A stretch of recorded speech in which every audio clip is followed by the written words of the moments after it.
제가 오늘 설교를 시작하면서 사실은 어떤 의도를 가진 질문을 한 가지 던지고 시작하려고 했었습니다.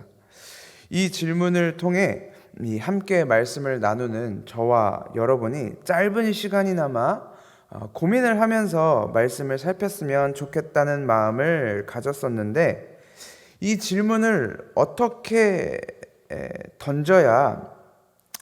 던지든 어떤 분들이 들으시기에는 아주 언짢으실 수도 있을 것 같다는 생각에 어떻게 말을 잘 예쁘게 바꿔야 할까 사실 고민을 조금 했습니다. 제가 여러분들과 함께 던지고 싶었던 질문의 핵심은 이것이었습니다. 우리가 살아있다는 것은 무엇일까? 성도분들은 혹시 언제 자신이 살아있는 것 같다고 느끼시는지 이 질문을 던지고 싶었습니다. 그래서 처음에는 요즘 살맛 나십니까? 라고 질문을 하려다가 질문이 너무 건방져 보이는 것 같아서, 그렇다고 요즘 살만하십니까? 라고 여쭤보기에도 조금 기분이 꺼림칙했습니다.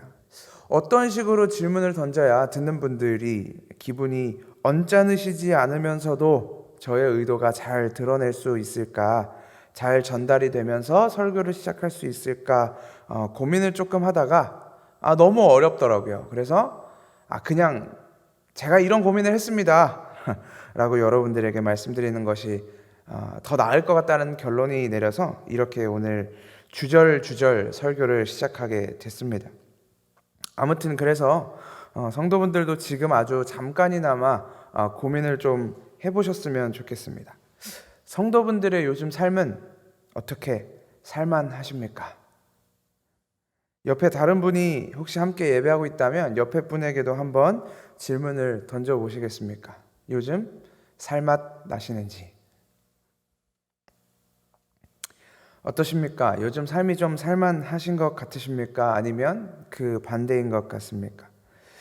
누군가는 요즘은 그래도 살맛 난다라고 말씀하시는 분들도 계실 것이고, 누군가는 요즘 아주 죽을 맛이다라고 말씀하실 수도 있을 것 같습니다.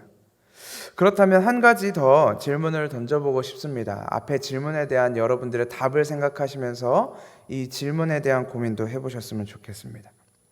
만약에 여러분이 스스로 요즘 살만하다 또는 살만 난다라고 생각하셨다면 그 이유가 무엇입니까? 여러분의 삶이 그래도 비교적 살만하다고 느끼는 이유는 무엇이었습니까? 또는 그 반대로 여러분 스스로가 혹시 요즘 살만 나지 않는다, 아주 죽을 맛이다 라고 생각하셨다면 그 이유는 또한 무엇입니까? 왜 여러분의 삶이 요즘 죽을 맛처럼 느껴지시는 것 같습니까? 요즘 세상을 잘 둘러보면 세상은 우리에게 가만히 서서 생각하거나 고민할 시간을 잘 주지 않는 것 같습니다. 급변하는 시대를 살아가면서 더군다나 이 코로나 사태라는 지금까지 단 한 번도 경험해 보지 않았던 이 시대를 살아가면서 상황과 환경에 따라 발맞추어 가기에 바쁘기만 한 것 같습니다. 시대를 읽는 사람들은 앞서가는 것 같은데 시대를 읽지 못하는 사람은, 뒤에서 따라가는 사람은 따라가기도 힘들고, 그러다 보니 점점 뒤처지고 마음은 급해집니다. 그러다 보니 고민할 시간적 여유 따위는 없고 그저 내 눈앞에 있는 눈에 보이는 목표, 꿈, 비전, 하고 싶은 것 또는 내가 해야만 한다고 생각하는 것에 우리의 오감을 모두 빼앗겨 버린 채 그저 앞으로 달려가기만 하는 것이 요즘 우리들의 삶인 것 같습니다. 무엇을 향해 달려가는지, 그리고 왜 그것을 향해 달려가는지는 이미 잊어버린 지 오래인 것 같습니다. 오늘이 주는 달콤함과 그리고 현재가 주는 씁쓸함만을 계속해서 곱씹으면서 무엇이 진리인지도 잃어버린 채 살아가고 있는 것 같습니다. 우리에게, 성도에게 살아있다는 것, 살아난다는 것은 어떤 의미인지 말씀 앞에 잠시 움직임을 멈추고 우리의 방향을 재점검하는 시간이 되었으면 좋겠습니다. 하나님은 오늘 에스겔 선지자에게 한 환상을 보여주십니다. 이 본문은 아주 유명한 이야기입니다. 그리고 어쩌면 많은 사람들이 에스겔서에서 이 스토리만 알고 있을 가능성도 굉장히 높을 것 같습니다. 사실 이 에스겔 선지서는 처음부터 끝까지 읽어보면 그렇게 흥미롭고 재미있게 읽히는 내용은 아니거든요. 그 재미없는 내용 중에서 그나마 임팩트가 있기도 하고 재미도 있고 흥미롭기도 한 본문이 바로 오늘 에스겔 37장에 등장하는 환상의 이야기입니다. 이 이야기는 찬양 가사로도 찬양 주제로도 많이 나오기도 하고 성경학교 주제로도 많이 사용되기도 했을 것입니다. 그렇다 보니 이 에스겔의 환상 이야기는 많은 분들에게 익숙한 이야기이실 겁니다. 하나님이 에스겔에게 한 환상을 보여주시는데 그 환상 속에서 에스겔은 뼈가 가득히 쌓여있는 골짜기를 지나가게 됩니다. 사실 이 환상을 제가 꾸었다고 말하면 사실 이 환상은 좀 끔찍한 장면입니다. 이 뼈들은 그 숫자가 온 지면을 덮을 정도로 아주 많았습니다. 그리고 아주 말랐다고 성경은 이야기합니다. 아마 제가 그 환상 속에 있었다면 이 발걸음을 뗄 때마다 뼈가 밟히고 뼈가 부스러지는 소리들이 딱딱 영화 속에서 이제 영화를 보다 보면 가끔 그런 장면이 나오지 않습니까? 이 딱딱거리는 소리들이 계속 들리면서 그렇다고 가만히 있을 수도 없고 걸을 수도 없는 그런 어려운 상황에 있었을 것 같은 잔인한 환상입니다. 이 뼈들은 언제 죽었을지 가늠도 안 될 만큼 뼈가 말라서 발로 툭 치면 부러지고 밟으면 바스라졌을지도 모릅니다. 이 뼈들을 하나님께서 에스겔에게 보여주시고 한 가지 질문을 툭 던지십니다. 사람아, 이 뼈들이 살아날 수 있겠느냐? 이 에스겔의 환상 속에 뼈들이 어떤 상태에 놓여 있었는지 성경이 비교적 자세하게 설명한 이유가 바로 여기에 있는지도 모릅니다. 성경의 묘사에 따르면 이 환상 속에 있는 뼈들은 살아나기는커녕 원형을 유지하기도 어려운 상태인 것처럼 보입니다.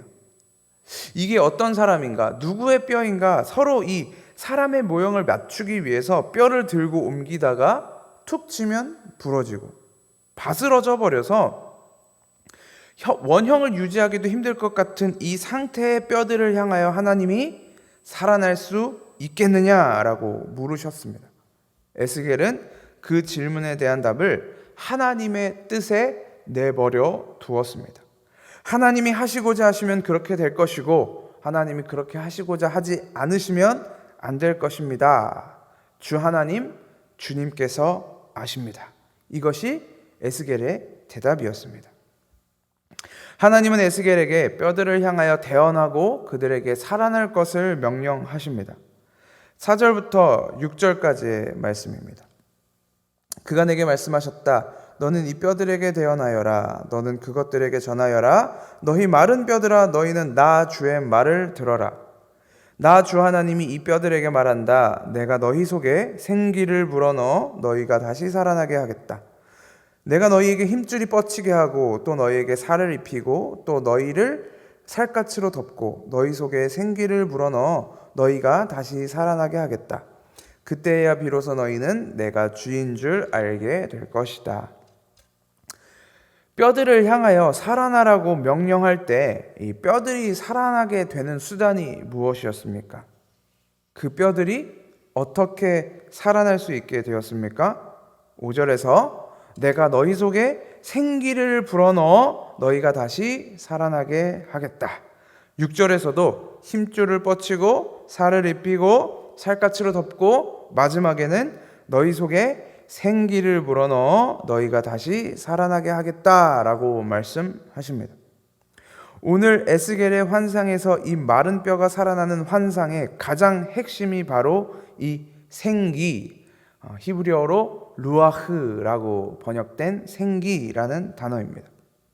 왜 그런가 하면 8절을 한번 볼까요? 에스겔이 하나님의 말씀을 듣고 뼈들에게 대언을 하였더니 뼈들이 딱딱거리는 소리를 내면서 자기들끼리 합쳐지기 시작했습니다. 그 뼈들 위에 힘줄이 뻗어지고 살이 입혀지고 그 위에 피부가 덧입혀지기 시작했습니다. 그런데 8절 마지막에 그들 속에 아직 생기는 없었다라고 말합니다. 그들이 사람의 형태를 띠기는 했지만 그들은 아직 살아있는 것은 아니었습니다. 사람의 형태는 띠고 있었을지 몰라도 그들은 사람이 아니었습니다. 하나님의 생기가 그들 가운데 있지 않을 때 그들은 아직 이름도 없었고 그들의 존재가 누구였는지도 알려지지 않은 상태였습니다. 생기가 없어서 사람의 형태를 띠기는 띠었으나 사람이 아니었던 그 상태에서 하나님의 말씀이 에스겔에게 한 번 더 임하게 되는데 그때 하셨던 명령이 바로 생기의 명령, 루아흐의 명령입니다.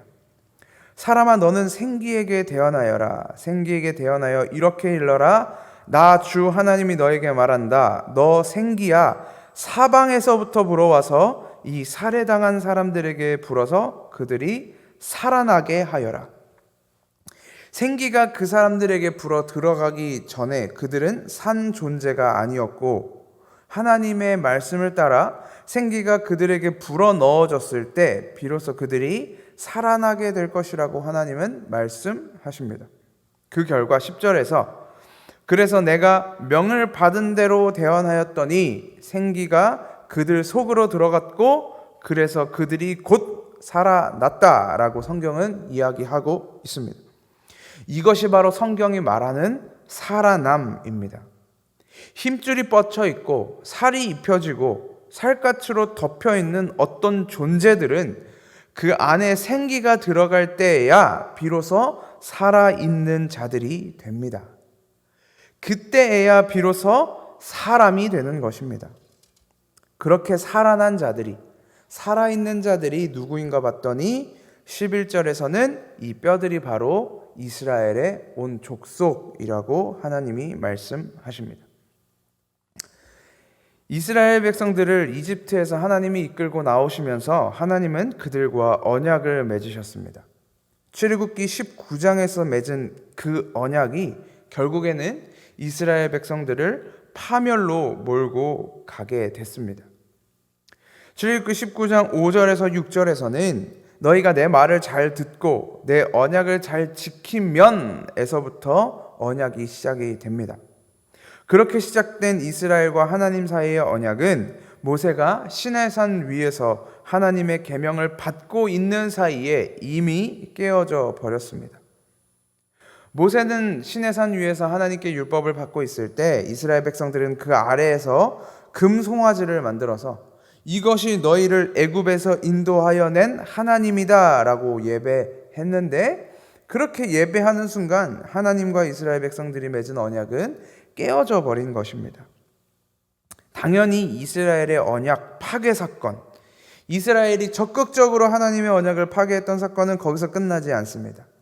그들은 단 한순간도 하나님을 가까이 하지 않았고 하나님을 찬양하지 않았습니다.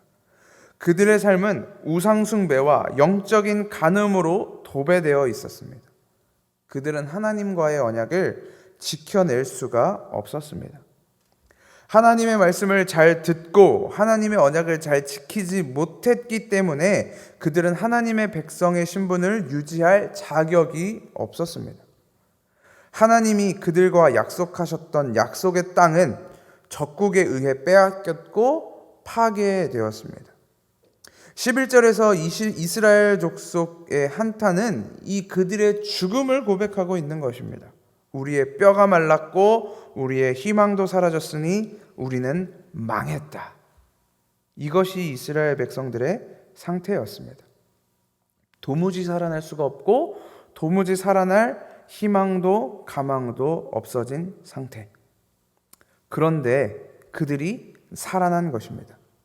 하나님이 그들을, 결국에는 또 하나님이 그들을 살려낸 것입니다.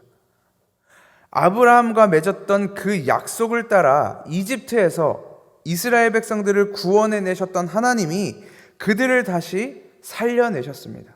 하나님의 편에서 죽어있는 자들을 향하여 구원의 손을 뻗어 주셨습니다.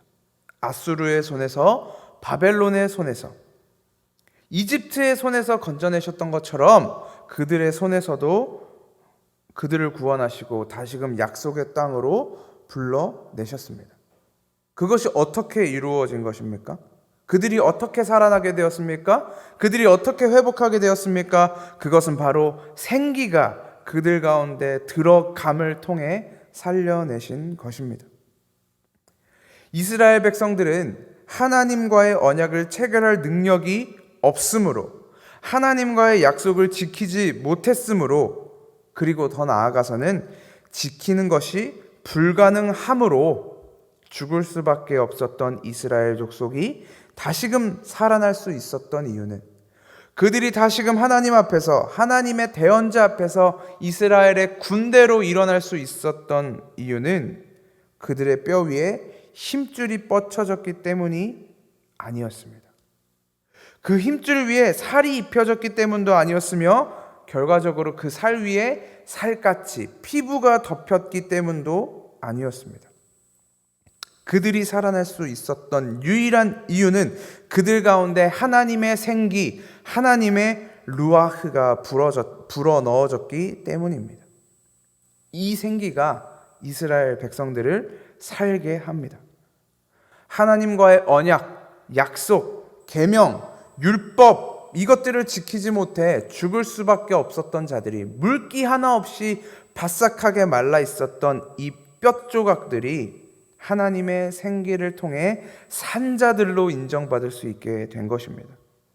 산 자들에게는 반드시 이 생기가 필요합니다.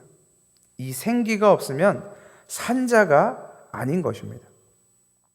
당연히 모든 사람들이 그런 것은 아니겠지만, 사람들은 자신들의 인생이 자신의 계획과 뜻대로 혹은 의도대로 흘러갈 때 살만난다 혹은 살만하다고 이야기합니다.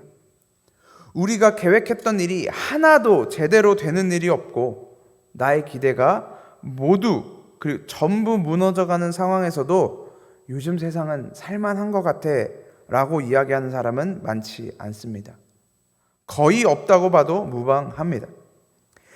다른 사람들이 보기에 안 좋은 일이 막 일어나는 것 같은데, 막 절망스러운 삶을 살아가는 것 같은데, 그 사람이 스스로 난 괜찮아, 난 살만해 라고 말하는 이유는, 그 사람에게 있어서 그 일이 내가 생각하는 것만큼이나 괴롭거나 절망스러운 일이 아니거나, 혹은 어느 정도 예상했던 일이거나 그런 경우가 많습니다. 정말 내 인생에서 내 계획대로, 내 뜻대로, 내 마음대로 되는 일이 하나도 없다면, 정말 하나도 없다면, 아마 우리 중에 그 누구도 요즘 세상 살만하다, 내 인생 살만난다 라고 말하는 사람은 아마 없을 것입니다. 그런데 우리 성도들에게 생기는 문제는, 이러한 인식이 우리의 신앙생활에서도 계속해서 밀고 들어온다는 것입니다. 때로 성도는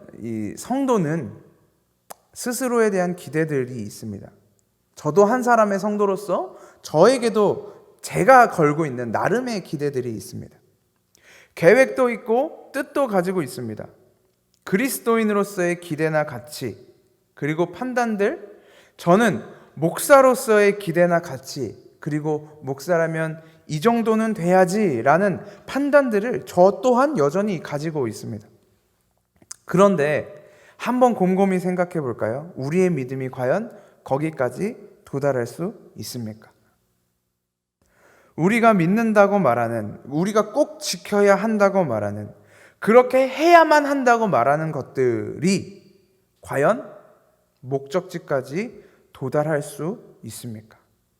여러분들이 생각하고 있는 그리스도인이라면 이래야 해, 성도라면 이래야 해, 제가 생각하고 있을 목사라면 이래야 해 한다는 그 끝모를 목적지에 과연 도달할 수 있습니까? 여러분들은 도달하고 계십니까? 솔직하게 말씀드리면 저는 목사로서 제가 기대하고 있는 기대보다 훨씬 못 미치고 있습니다. 그렇게 살아보려고, 그렇게 해내보려고 열심히 달려가고는 있지만, 매일매일 그 하루를 마무리하면서 저의 삶을, 저의 인생을 돌이켜보면 그렇지 못하다는 것입니다. 우리는 계속해서 신앙의 꼭대기를 향하여, 정점을 향하여 달려가고 싶어 하지만 우리는 결코 그 자리에 도달할 수 없다는 것을 알고 있습니다. 우리 안에 있는 죄악들이 여전히 우리를 밑바닥으로 끌어내리기 때문입니다. 이스라엘 백성들은 하나님이 시내산에서 주신 율법을 따라 하나님의 백성이라는 이름에 걸맞은 족속들이 되기 위해서 열심히 산다고 살았습니다. 매번 제사를 드리고 율법을 지키며 그렇게 목숨 걸고 달려왔습니다. 그런데 결과는 오늘 에스겔 환상에서 보는 것처럼 처참한 죽음이었습니다. 말라 비틀어져서 바스러지기 일보 직전의 이 뼈조각과 같은 상태, 골짜기에 드러누워 아무것도 할 수 없는 상태가 바로 그들의 상태였습니다. 그들의 몸에 다시 힘줄이 붙고 살이 붙고 피부가 붙는다고 하더라도 그것은 사람의 모양을 가지고 있는지는 모르겠지만 살아있는 사람이 되지는 않습니다. 그들을 산자로 만드는 것, 살아있는 사람으로 만들어내는 것은 바로 하나님으로부터 불어오는 생기, 곧 루아흐입니다. 죽어있던 뼈들에게 불어 들어갔던 이 생기는 한 장 앞서 36장에서 드러내시는 하나님의 새 언약과 깊은 관계가 있으며 또한 연결이 됩니다. 예레미야 31장 31절부터 하나님이 약속하셨던 이 새 언약의 헌장, 저희가 2주 전에 가스펠 프로젝트를 통해 살펴봤던 이 새 언약의 헌장은 에스겔에도 등장하고 있는 것을 볼 수 있습니다. 에스겔 36장 24절부터 한번 보겠습니다. 내가 너희를 이방 민족들 가운데서 데리고 나아오며 그 여러 나라에서 너희를 모아다가 너희의 나라로 데리고 들어가겠다. 너희는 이스라엘 백성이고 너희의 나라로 데리고 들어가겠다고 하는 것은 그들이 원래 살고 있던 그 가나안 땅, 유대인들의 땅을 이야기하는 것입니다. 그리고 내가 너희에게 맑은 물을 뿌려서 너희를 정결하게 하며 너희의 온갖 더러움과 너희가 우상들을 섬긴 모든 더러움을 깨끗하게 씻어주며, 이 맑은 물을 뿌려 그들이 가지고 있었던 그 우상 숭배의 죄악들, 그 더러움들, 하나님을 신뢰하지 않았던, 하나님을 믿지 않았던 그 모든 죄악들을, 그 모든 더러움으로부터 깨끗하게 씻어주며 너희에게 새로운 마음을 주고 너희 속에 새로운 영을 넣어주며 너희 몸에서 돌같이 굳은 마음을 없애고 살갗처럼 부드러운 마음을 주며 너희 속에 내 영을 두어 너희가 나의 모든 율례대로 행동하게 하겠다. 이것이 바로 에스겔 37장 환상에 앞서 등장했던 새 언약의 헌장입니다. 예레미야 31장 31절부터 34절까지 진행됐었던 이 새 언약의 헌장과 동일하게, 아주 흡사하게 에스겔 36장에서도 이야기하고 있습니다. 예레미야 31장에서 말씀하셨던 이 새 언약의 핵심이 무엇입니까? 너희에게 율법을 주었어도, 내가 너희에게 율례를 주고 너희를 나의 아내로 삼았어도 너희는 나를 떠나 간음하였다. 그래서 내가 내 영을 너희의 속에 두어, 내가 내 영을 너희의 마음 속에 두어 너희로 그 안에서 율례를 지켜내게 하겠다라고 말씀하셨던 것이 예레미야 31장의 말씀이라면 오늘 에스겔 36장의 말씀도 아주 흡사한 것을 발견할 수 있습니다. 맑은 물을 너희에게 뿌려 정결하게 하고 내 영을 너희 속에 두어 너희가 나의 모든 율례대로 행동하게 하겠다. 그런데 이 에스겔 36장 24절부터 이야기하는 내 영을 너희 속에 두어 내 영을 너희 속에 넣어주어 라고 말할 때 이 내 영이 바로 생기입니다. 루아흐라고 번역된 이 생기, 내 영, 하나님의 숨, 바람, 영, 이 단어가 바로 37장에 등장하는 생기와 동일한 언어라는 것, 동일한 단어라는 것입니다.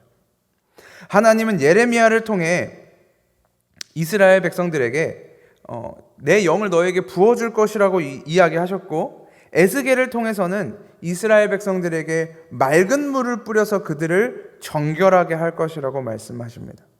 너희의 죄를 씻어주겠다. 말끔하게 없애주겠다. 내가 그 죄를 더 이상 바라보지 않겠다.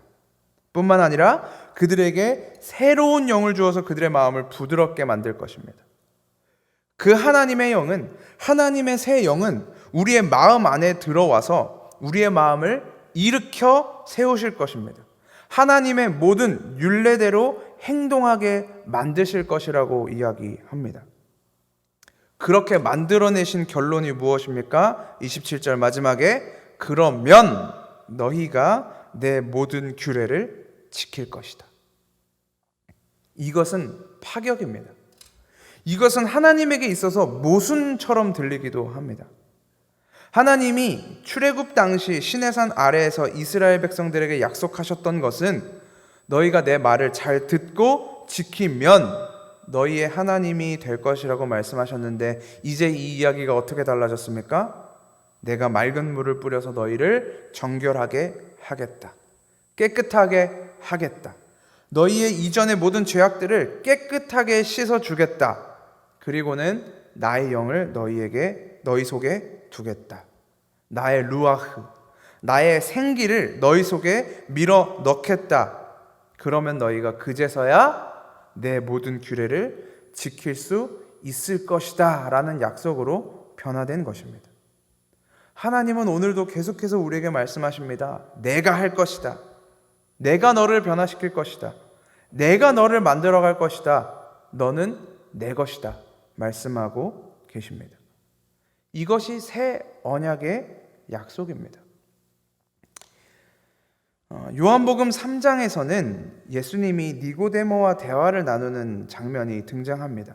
예수님은 니고데모에게 그 밤늦게 아무도 발견할 수 없는, 아무도 볼 수 없는 그 밤에 자신을 찾아온 니고데모에게 사람이 거듭나지 않으면 하나님의 나라를 볼 수 없다라고 말씀하십니다. 그 이야기를 가만히 듣고 있던 니고데모가 예수님에게 사람이 어떻게 다시 태어날 수 있습니까? 어머니 뱃속에 다시 들어갔다가 나올 수 있는 것입니까? 라고 되물었습니다. 그때 예수님이 이렇게 말씀하셨습니다. 내가 진정으로 너에게 말한다. 누구든지 물과 성령으로 나지 아니하면 하나님 나라에 들어갈 수 없다. 거듭난다는 것은 무슨 의미입니까? 그것은 물과 성령으로 다시 살아나는 것을 이야기합니다. 맑은 물로 우리를 정결하게 씻은 후에 새 영이 우리 가운데 계실 때에야 비로소 우리는 거듭날 수 있게 되는 것입니다. 그것이 살아있는 것입니다. 그것만이 산 것입니다. 예수님의 가르치심은 분명한 것이었습니다. 너희는 반드시 거듭나야만 한다. 산자라면 너희는 거듭나야 한다. 니고데모는 이 이야기를 들은 후에 어떻게 이런 일이 있을 수 있냐고 되물었습니다. 어떻게 이런 일들이 일어납니까? 그때 예수님이 요한복음 3장 14절부터 이렇게 말씀하십니다. 모세가 광야에서 뱀을 든 것 같이 인자도 들려야 한다. 그것은 그를 믿는 사람마다 영생을 얻게 하려는 것이다. 예수님은 니고데모에게 너희가 거듭나기 위해서, 네가 다시 태어나기 위해서 맑은 물로 씻겨 정결하게 되고 새 영이, 하나님의 영이, 성령이 너희 안에 들어가기 위해서는 네가 이런 거 해야 돼, 저런 거 해야 돼 라고 이야기하지 않았습니다. 모세가 광야에서 뱀을 든 것 같이 내가 들려야 할 것이다. 내가 그렇게 죽어야 할 것이다. 내가 나무 위에 매달려서 저주를 받아 죽어야 할 것이다 라고 예수님이 이야기하셨습니다. 그리고 그를 믿는 사람마다 영생을 얻게 된다, 거듭나게 된다 라고 말씀하십니다. 그럼 이 믿음은 어디서부터 나옵니까? 이 믿음은 누구의 것입니까? 이 믿음도 하나님으로부터 나오는 것을 우리는 에베소서 2장 8절 말씀을 통해서 확인할 수 있습니다. 누구든지 자랑하지 못하게 하기 위해서 이 믿음은 하나님으로부터 전적으로 부어지는 선물입니다. 그리스도는 모든 이들의 저주와 죽음을 대신 지고 나무 위에 달리셨습니다. 그리스도는 우리를 맑은 물로 씻어 정결하게 하시고 하나님의 새 영을 우리 가운데 불어넣으시는 그 죽음의 역할을 감당하셨습니다. 성도는 그가 불어넣으신 그 생기를 통하여 다시 살아나는 것입니다. 무엇이 성도를 살게 합니까? 하나님의 영이 지금도 우리 가운데 계셔서 하나님이 우리에게 생기를 불어 넣으셔서 우리는 그렇게 산 자가 되어 가는 것입니다. 하나님의 뜻을 그렇게 이루어가고 계시는 것입니다. 하나님의 영이 우리 가운데 계셔서 우리를 만들어가고 계시는 것입니다. 우리로 그 안에서 정결한 자로 만들어 내신 것입니다. 그렇게 성도는 마른 뼈에서 살아있는 군대로 세워진 것입니다. 하나님이 우리에게 주신 새 생명은 우리가 지켜내는 것이 아닙니다. 우리를 살려내신 하나님이 우리를 지켜내실 것입니다. 살리신 하나님이 유지하실 것이고 살려내신 하나님이 우리를 끌고 가실 것입니다. 에스겔 36장에서 말씀하셨던 것처럼 너희 속에 규례를 지켜 행하게 하겠다. 그러면 너희가 행할 것이다. 이것이 새 언약의 헌장이며 핵심입니다. 우리 안에 있는 그 생기가 하나님의 루아흐, 새 영이, 성령이 우리 안에 머물러 우리를 계속해서 살게 하는 것입니다. 그것이 성도의 살아남입니다. 그것만이 성도의 산 것입니다. 그것이 산 자입니다. 에스겔 37장 14절을 읽고 오늘 설교를 마치도록 하겠습니다. 내가 내 영을 너희 속에 두어서 너희가 살 수 있게 하고 너희를 너희의 땅에 데려다가 놓겠으니 그때야 비로소 너희는 나 주가 말하고 그대로 이룬 줄을 알 것이다. 나 주의 말이다.